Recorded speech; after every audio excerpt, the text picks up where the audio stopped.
Здравствуйте! В эфире программа «История башкирских родов». В студии Руслан Валиев и Салават Хамидуллин, руководитель автономной некоммерческой организации ШЖР. Добрый день, Салават. Добрый день. Мы продолжаем цикл программ, посвященных деятелям начала 20 века, нашим соотечественникам, которые приняли активное участие в башкирском национальном движении. И в прошлой программе мы начали разбирать историю Муллаяна Халикова и остановились на моменте, когда он приехал в Уфу для того, чтобы договариваться с советским правительством. Да, Муллаян Халиков, перейдя линию фронта, явился в Уфу 30 января, как мы говорили в прошлой программе. Телеграмма в центр о его прибытии была отправлена 4 февраля, между 30 января и 4 февраля. Есть промежуток времени, 5 дней. Что происходило в течение этого времени? Как показывают документы, все эти дни между Халиковым и уфимскими большевиками шли переговоры. В архиве сохранился протокол заседания их совместного. По открытию заседания Халиков, предъявив свой мандат, как уполномоченный на право внешних сношений, заявляет, что уполномочен правительством Башкирии вступить в переговоры с представителем советского правительства и оглашает условия. Первое. Признать башкирскую автономию. Второе. Предоставить устройство внутреннего управления Башкирии самим башкирам и дать охрану внутреннего порядка башкирским отрядам. Третье. Оказать помощь в формировании регулярного башкирского войска в количестве одного корпуса до 60 тысяч человек, который в случае соглашения выступит против Колчака. После этого, как пишет сам Халиков, Реввоенсовет 5-й армии обеспечил ему переход через линию фронта уже обратно, на сторону белых. И он оказался в распоряжении 4-го башкирского полка, штаб которого находился в Кананикольске. После оглашения результатов переговоров с советами, командование башкирских войск принимает решение прекратить военные действия против Красной армии, начиная с 8 февраля 1919 года. 8 февраля фактически были прекращены военные действия против Красной армии. А уже через 10 дней, 18 февраля, состоялся официальный переход башкирского войска и башкирского правительства на сторону Советов. Однако этому предшествовали, опять же, сложные переговоры в Уфе, во время которых Халиков вновь выдвинул перед представителем Реввоенсовета уже Советской Республики Смирновым и Реввоенсоветом 5-й армии следующие условия. Необходимо принять меры для немедленного решения вопроса о прекращении военных действий и пресечении правонарушений. В связи с этим придется признать необходимым, чтобы башкирские войска, которые не будут оказывать сопротивление советским войскам, должны быть оставлены при оружии. Однако это условие, оно не было выполнено, поскольку тогда ведь в Красной армии царила стихия партизанщины. Допустим, командир 1-й Красной армии Гай, и вот командование 1-й армии в лице Гая Бжешкянца сделало вид, что оно не в курсе. По сути дела, царила такая партизанщина. Ну, мало ли, Сталин и Ленин сказал: мы здесь, мы красные командиры, мы тут на местах решаем, тут контру давим, как хотим. Ну и Гай проигнорировал, что вот эти башкирские войска должны переходить с оружием. Началось повальное разоружение башкирских частей, вахханалия издевательств и так далее, и так далее. В результате этого 1-й башкирский кавалерийский полк под командованием Мусы Муртазина не стал переходить на сторону красных. Наоборот, не вынеся вот этих оскорблений, совершил атаку на Смоленский пехотный полк красных и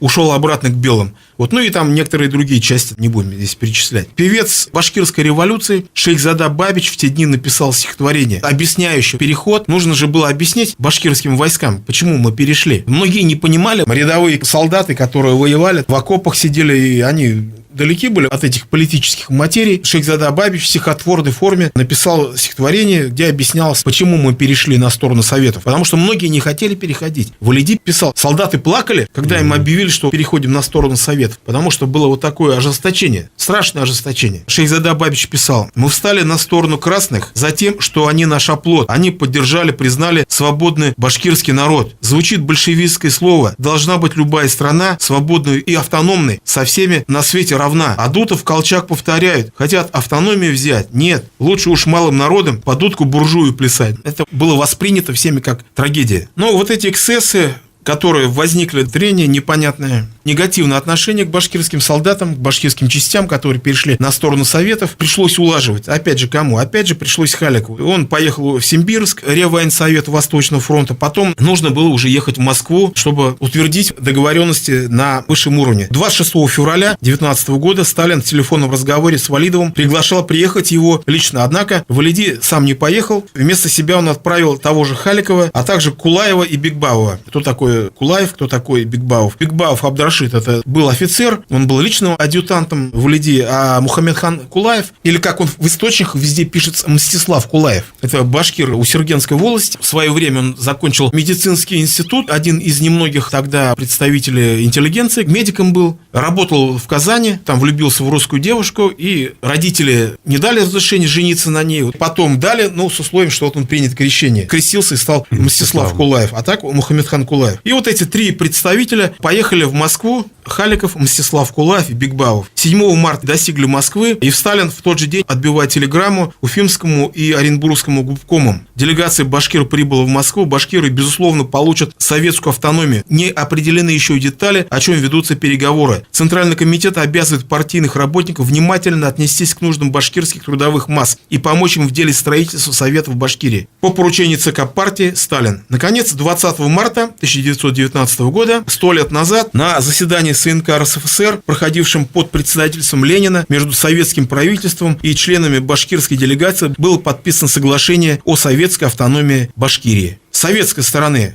документ подписали председатель СНК, Совет народных комиссаров РСФСР Ульянов Ленин, председатель Башцик Владимирский и нарком по делам национальностей Сталин, и также секретарь ВЦИК Янукидзе. С башкирской стороны стоит подписи Халикова Мулаяна, Мстислава Кулаева и Абдрашида Бекбауова. Советский советолог Ричард Пайпс, это вот один из известных советологов, он был советником многих президентов США и в то же время историк и так далее. Вот он писал: чисто формально данное соглашение было далеко зашедшей уступкой советского правительства. Соглашение подразумевало отказ от проекта Объединенной Татаро-Башкирской Республики и создания автономного государства с гораздо большим политическим и экономическим самоуправлением, чем то, которое Москва была склонна предоставить своим республикам. И чем фактически предоставила в итоге. Да, конечно. Вот этот проект Совет Татаро-Башкирской Республики, о котором мы тоже говорили, был проектом Сталина, который был утвержден и подписан в начале 1918 года. Он оказался нереализуемым, и, подписав соглашение о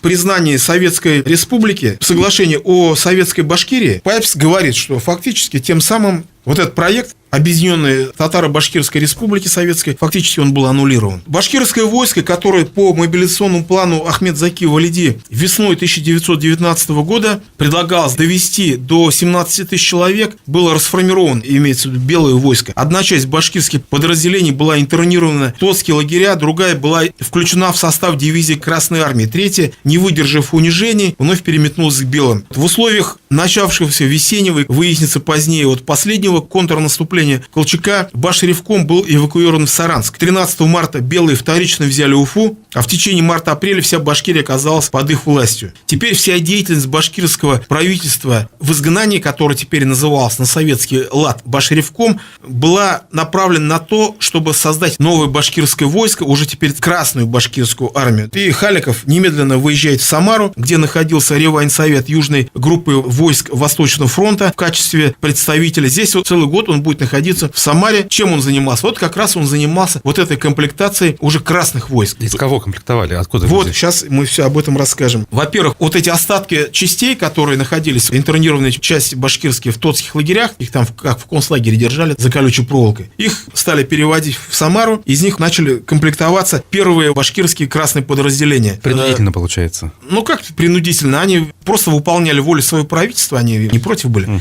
Вот одна из телеграмм Халикова Валидова в те дни. Вот. В запасной батальон принято 137 перебежчиков башкир из белых частей. Когда башкиры узнали о переходе своего правительства на сторону Советов, многие стали дезертировать из белых частей и перебегать. И вот он пишет как раз: 137 перебежчиков башкир в данный момент принято в запасной батальон. Необходимо командование политкома для политического воспитания новоприбывших от Колчака башкир. По имеющимся сведениям устанавливается, воюющих на стороне Колчака отдельных башкирских частей уже нет, потому что все были части национально расформированы и просто раскиданы по, в общем, войсковым частям. Хотя на самом деле были части, там была бригада Муртазина. Колчаковцами пущены ужасные провокации. Муртазин формирует себе башкирский отряд на стороне Колчака, и ожидается его переход на сторону красных по прибытии на фронт. Уже, видимо, они начали вести сепаратные переговоры о переходе. Формирование красных частей шло не слишком успешно по причине недоверия, которое возникло в результате, в кавычках, теплого приема, оказанного частями Красной Армии. Опасаясь репрессий, многие солдаты бывшего башкирского белого корпуса скрывали свою национальную принадлежность, стараясь смешаться в общей массе военнослужащих. Поэтому штаб южной группы Красных Армий обратился к солдатам-башкирам с воззванием, которое, очевидно, было написано Халиковым. Вы, скрывая свое башкирское происхождение, тем самым переносите вред Башкирской республике. Все ваши руководители на этой стороне. У нас с вами имеются созданные башкирские полки. Вы должны влиться в эти полки. В целях обслуживания ваших нужд в городе Самаре организовано представительство башвоенкомата. С приездом в города Самару, не боясь никого, вы должны заявить о том, что вы башкирин, и должны явиться в башкирский батальон. За то, что вы башкиры, никто не имеет вас права преследовать. В итоге обращение башкирского представительства возымели действие. В Саранске скопился целый корпус в количестве 10 тысяч солдат и офицеров. И теперь решалась его участь. Что дальше будет с ними делать? 13 июня 2019 года политический представитель Башревкома Халиков сообщает в телеграмме своей: наши 4 полка выехали в Харьков для несения гарнизонной службы. Ревком, военкомат и штаб бригады скоро выйдут в Самару для формирования остальных полков. Башкирские полки были отправлены в Харьков на Южный фронт, где они воевали против частей Деникина. Целая бригада уехала, 4-полковая, даже дивизия, можно сказать. Отработка автономии, обыкновенное дело, шла с успехом, но там башкирские части понесли большие потери, поскольку не были укомплектованы необходимым объемом оружия. Но, однако, под Харьковом они проявили, как пишут известия Башревкома, башкиры под Харьковом показали чудеса храбрости. Они доказали, что автономию сумеют удержать и что они достойны этого. В Саранск приходили другие известия. Прибывшие из Харькова военные представители передают, что наши полки под Харьковом дрались отчаянно. Враг видел в них самого дисциплинированного противника. Настроение в полках воинственное. По словам тех же представителей, башкирские полки дерутся лихо, просто сиким башка. Благодаря усилиям Халикова удалось почти исключительно ему сформировать красные части, но не только ему, конечно, мы будем еще рассказывать, может быть, в будущих программах. Там был и Ильдархан Мутин, и другие деятели участвовали. Но Халиков, конечно, внес огромный вклад в формирование красных частей. Но он занимался и другими еще вещами. Поскольку шла война, по территории Башкирии вот фронт вот так гулял 6 раз. Пересекал, да. Да, пересекал, и красные части отрывались по полной, надо сказать.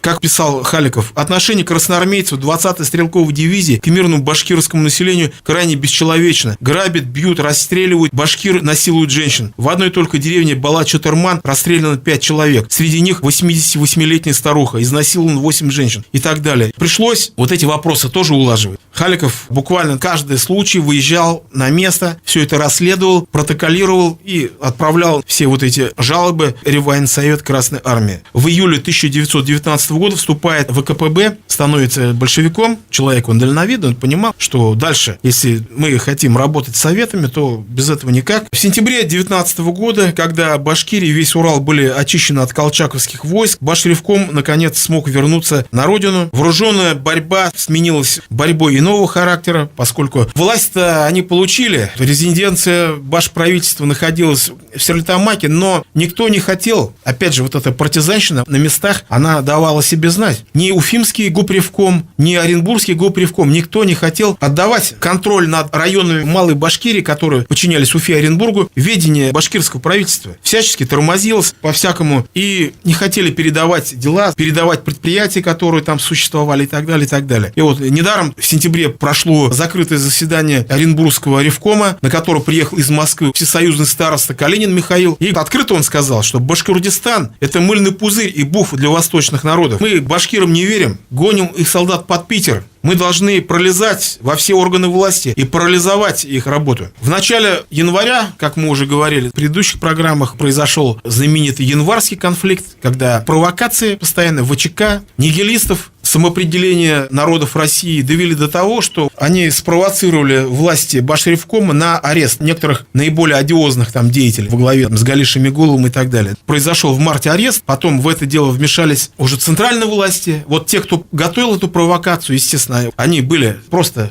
счастливы, то, что сумели вызвать вот такую реакцию башкирских властей, которые фактически сами себе подписали приговор, арестовав представителей Центрального комитета партии и чекистов высших. Это провокация, как я уже говорил. И, естественно, реакция центра последовала незамедлительно. В Москву был вызван председатель Башревкома Харис Юмагулов. Его не арестовали, конечно, тоже не могли на это пойти. Ни Ленин, ни Сталин, но, по крайней мере, его нейтрализовали, оставили в Москве, и больше он в Башкирию не вернулся. Вслед за этим ушел туда же Валиди, через месяц уехал и тоже оказался в качестве заложника в Москве. Все, в Башкирию он уже не вернулся. Потом вот мы с чего начинали первую программу о Муллаяне Халякове, он поехал на съезд восточных народов в Баку и после этого уже уехал в Среднюю Азию и больше не вернулся. И вот когда все вот эти деятели отбыли в Москву, что делал Муллаян Халяков? Власти Башкирии фактически захватили вот эти ликвидаторы вот этой самой автономии во главе с Гали Шамигуловым республика, и во главе нее становится враг, первейший враг вот этой самой республики. Немножко напоминает наши недавние события, то, что у нас республики были, я имею в виду Хамитовы. Происходит вот такая ситуация, и что Халяков, самый вернейший сподвижник Валидии, что ему делать? Ну, естественно, ему дали заштатную должность председателя Тамьян-Катайского кантона. Тамьян-Катайский кантон, это вот территория Белорецкого района, огромный кантон, вот он там сидел. Но и тем не менее, сидя там, вроде такая должность, ну, условно говоря, дали ему там, как в советское время говорили, председатель райкома. Даже там он проявил волю, проявил твердость, и вот он собрал Тамьян-Катайский кантревком, заседание кантревкома выносит вот такое постановление. Просить Башкирский революционный комитет в случае отказа Центра РСФСР признать дальнейшую самостоятельность Башкирской Советской Республики и невозвращение товарища Валидова апеллировать к международному пролетариату всего мира и к Третьему интернационалу всеми имеющимися в распоряжении Башревкома средствами. Понятно, такое несколько оторванное от жизни, от реальности постановление, но тем не менее, это же тогда работало. Обращение к Третьему интернационалу, вроде бумажная декларация, она в тот момент звучала. В июле 1920 года в Стерлитамаке состоялся первый съезд Советов, который закрепил новую расстановку сил. Враги Валидова ликовали. Председателем Башцик и СНК Республики, две ведущие должности, занял Гали Шамигулов,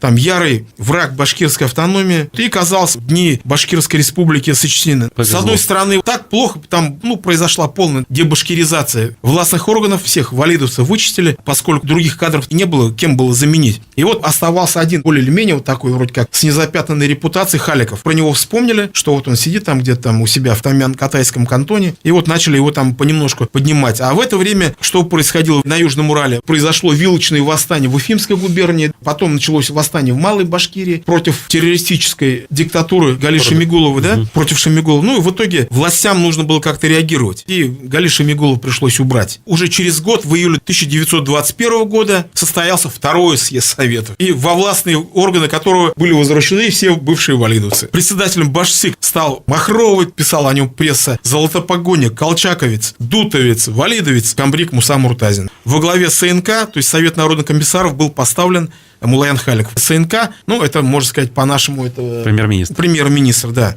Одновременно он был избран политическим секретарем Башкирского обкома партии. Опять во власть вернулись бывшие золотопогонники, колчаковцы, валидовцы, потому что выбирать-то не из кого было, кого брать-то. Но роль Муллаяна Халякова в дальнейших событиях, когда вот он стал председателем Баш-СНК, возник вопрос о проекте Большой Башкирии. Как известно, Башкирия была реализована в 19 году, признана советской властью в рамках Малой Башкирии. Малая Башкирия, она не включала всего северо-запада республики. Но по первоначальным проектам Башкирской республики, которые были разработаны еще в 17 году, Башкирская республика сначала она реализуется в пределах Малой Башкирии, а потом уже в пределах Большой Башкирии. То есть со включением к присоединению к Малой Башкирии Уфимской губернии. Это изначально так предполагалось по планам. И вот Халяков начал над реализацией второй части проекта. Сам ведь он был представителем Башкир не Малой Башкирии, а Уфимской губернии, Буздякский район нынешний, тогда же ходил в Уфимскую губернию. И вот он начал вот эту подготовку. Подготовку как? Начались запросы, начались письма в ЦК, в Москву и так далее. Но письма письмами, если бы не было вот этого стремления народных масс, то письма так и остались бы письмами. Дело в том, что в феврале, в марте, апреле на территории Уфимской губернии произошло вилочное восстание, о котором мы тоже говорили, где одним из лозунгов был лозунг о присоединении Башкир Уфимской губернии